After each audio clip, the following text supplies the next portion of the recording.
नमः ॐ भूर्भुवः स्वः तत्सवितुर्वरेण्यं भर्गो देवस्य धीमहि धियो यो नः प्रचोदयात् ॐ शान्ति शान्ति शान्तिः.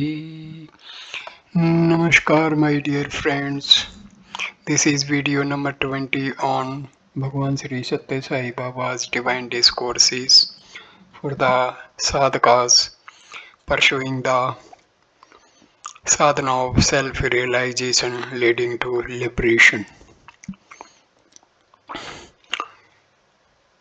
This video starts with the topic Let conscience rule your actions. There is no meaning in worshipping God as Satyaswarupa, the embodiment of truth, and not adhering to truth in daily life.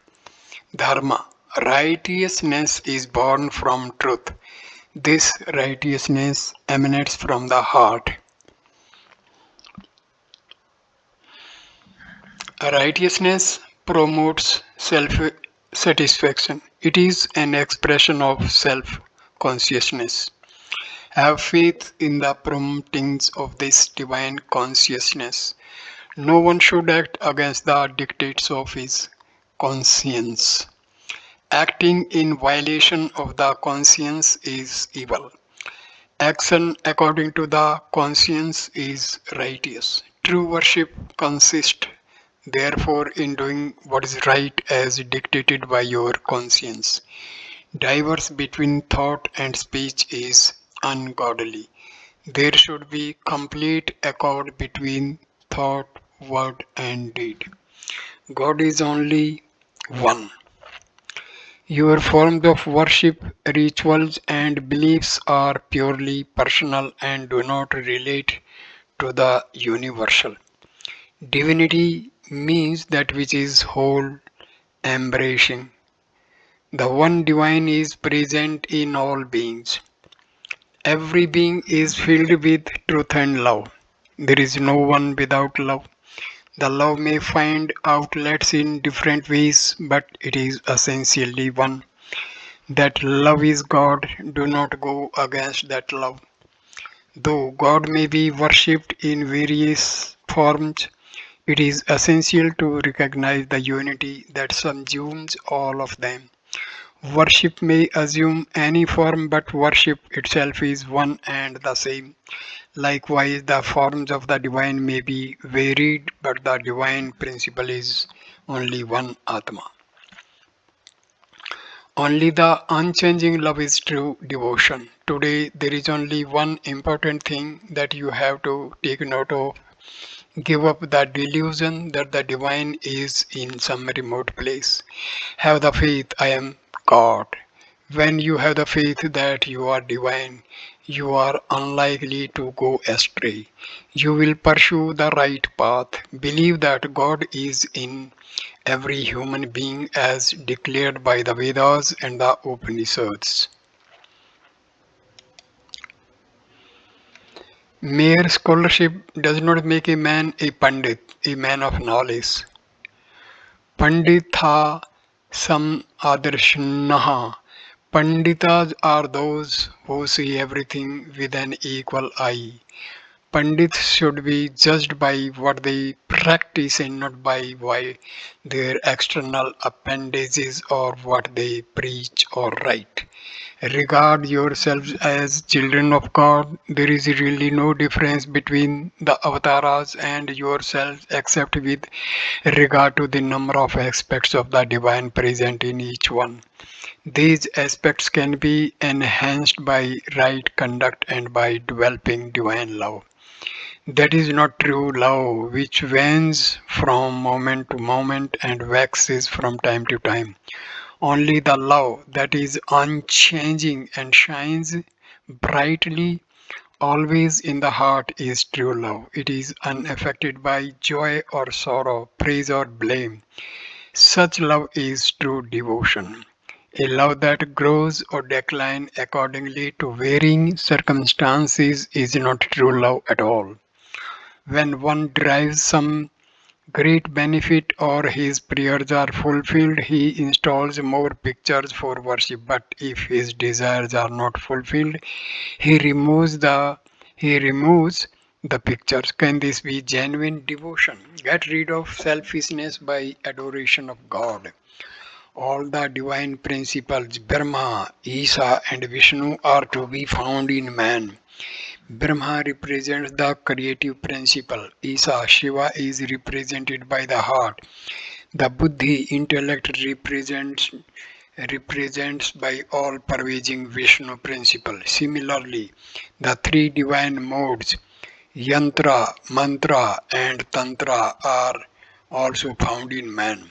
The body is yantra machine. All limbs in a body are part of machine. Our breath is a mantra. With each breath, the mantra Soham, he is I, is pronounced. Our heart is Tantra, the directing power. Have the firm faith that the divinity is present in the human form. Perform right actions befitting the human form. Eschew significance, the attachment and hatred arising from it. The way to get rid of selfishness is adoration of God. This discourse was made on Bhagwan's 63rd birthday in the Purna Chandra Auditorium, 23 November 1988. Discourse number 34. Love, the key to human unity. The root cause of all difficulties experienced by man is forgetting his spiritual reality and identifying himself with his body. The body is only the vesture of the indwelling spirit. By immersing himself in body consciousness, man develops egoism and possessiveness, which result in prompting many bad qualities. He forgets his inherent divinity and fails to use the senses and organs he is endowed with for the purpose of the divine. Two different characteristics are to be found among men. One characteristic, which is rather common, is for one to delude himself that he is a good man with many virtues, intelligence, and talents. The other quality, which is rare, is recognition of the good qualities in others, their merits, abilities, and good deeds, and appreciate their ideals. Jesus belonged to the second category. He saw the good qualities in others, rejoiced over their virtues, and shared his joy with others. In his 12th year, Jesus and his parents, Joseph and Mary, happened to go to Jewish festival in Jerusalem. In the jostling crowds, Jesus got separated from his parents. After a frantic search, Mary found him in a temple listening to a speech of the high priest. When Mary told Jesus about the anxiety that they felt when they missed him, Jesus replied, "Why should you worry about me when I am with God who is my Father? Why should you have any fear on my account?" Jesus thus revealed that he regarded himself as the Son of God. Jesus prayed to God for three things. Jesus grew up as Nazareth till he reached 30. After Joseph's passing, Jesus sought his mother's permission to embark on his divine mission. He got baptized by John the Baptist and spent 40 days in penance in a forest. During the penance, he prayed to God for three things. One, he should be blessed with the quality of loving equally everyone.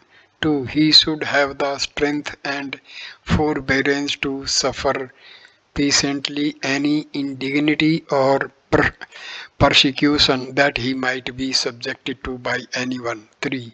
He should be enabled to use his God given body wholly in the service of God. After 40 days, Jesus emerged from his penance with the faith that his prayers had been granted. Jesus encountered the fishermen at Galilee who became the first disciple. He told them that he had come to establish the reign of love on earth and that they would be his helpers in his mission. He spoke to them about the preciousness of human birth, preciousness of human birth, and urged them to seek the kingdom of God within themselves.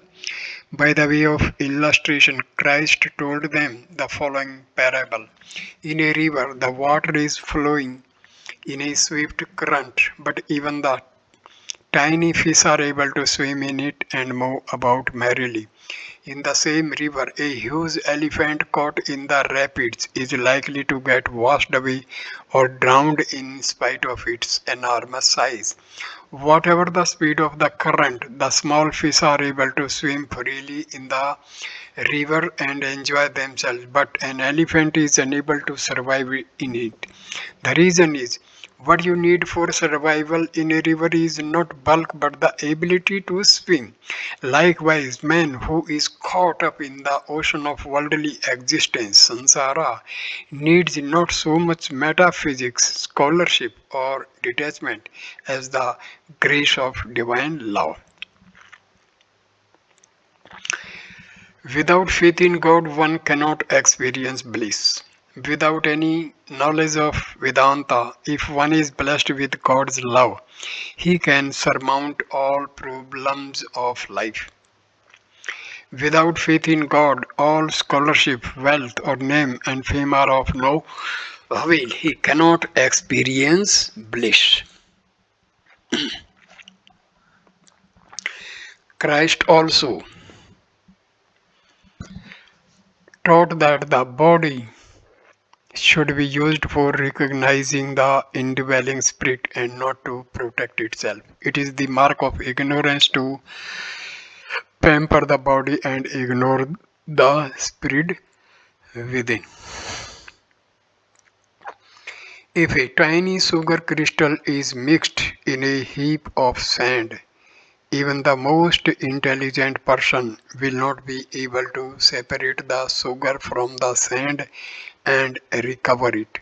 But without any extraordinary intelligence, an ant is able to mark its way to the particle of sugar in the sand heap and relish its sweetness. The ant is aware of the sweetness of sugar and is able to get at the sugar even in a heap of sand. Likewise, man should seek to distinguish between the permanent and transient and realize what is everlasting. Man is endowed with the capacity to discriminate between the permanent and the evanescent, but unfortunately, instead of using the capacity, he is caught up in the delusions of the phenomenal world and is wasting his life. You must adhere to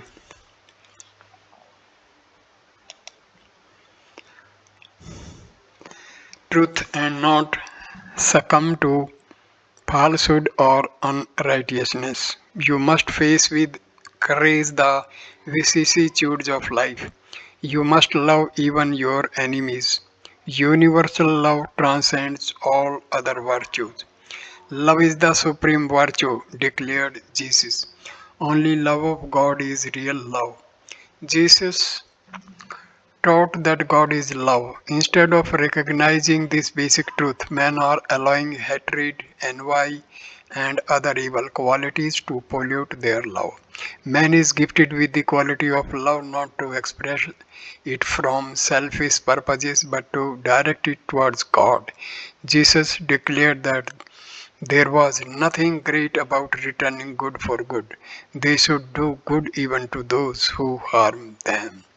As Jesus went on with His preaching and drew multitudes towards him. Some of the priests and those in authority grew envious at his popularity. This happens in all countries.